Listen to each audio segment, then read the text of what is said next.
అటువంటి వారు మరి లేదు, తక్కువగా ఉన్నారు. అందరూ పిలువబడుతున్నారు కానీ ఏర్పాటులోకి రావట్లేదు. అటువంటి వారి గురించి మాత్రం చేయవచ్చు.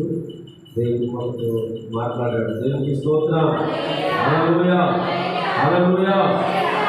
కాబట్టి 1వ దశలోని రాసిన పత్రికలో ఒక మాట రాయబడి ఉంటుంది. 5వ అధ్యాయం 16 వరకు కూడా ఏమిటది? 5వ చదువుతారు సువార్త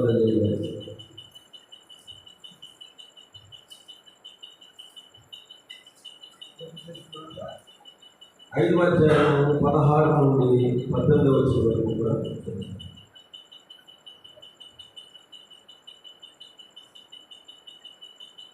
ఎల్లప్పుడూ సంతోషముగా ఉండి ఎడతెగక ప్రార్థన చేయుడి, ప్రతి విషయముందును కృతజ్ఞతాస్తుతులు చెల్లించుడి. ఇలా చేయుట యేసుక్రీస్తునందు మీ విషయంలో మీ పనులలో దేవుని చిత్తము. దేవునికి స్తోత్రం. హల్లెలూయా. చాలా మంది వాడే మోత పదం ఏంటంటే దేవుడి చిత్తమే. ఏమంటారండి? దేవుడి చిత్తమే. దేవుడి చిత్తమని నువ్వు పుల్లి పని చేసినా, నువ్వు పాడైపోయిన పని చేసినా, నువ్వు దుష్ట పని చేసినా, నీకు వ్యాసదారిగా ఉన్నా, ప్రతి ఒక్కరు వచ్చి మాడితే దేవుడి చిత్తమే. ఇప్పుడు చెప్పండి, ఇప్పుడు మనం విన్న వాక్యం ప్రకారంగా దేవుడి చిత్తం ఎవరికే? దేవుడి చిత్తం ఎవరి పక్షాన ఉంటుంది? ఎవరి పట్ల దేవుడి చిత్తం జరుగుతుంది? దేవుడి చిత్తం అంటే అర్థమైంది తెలుసా?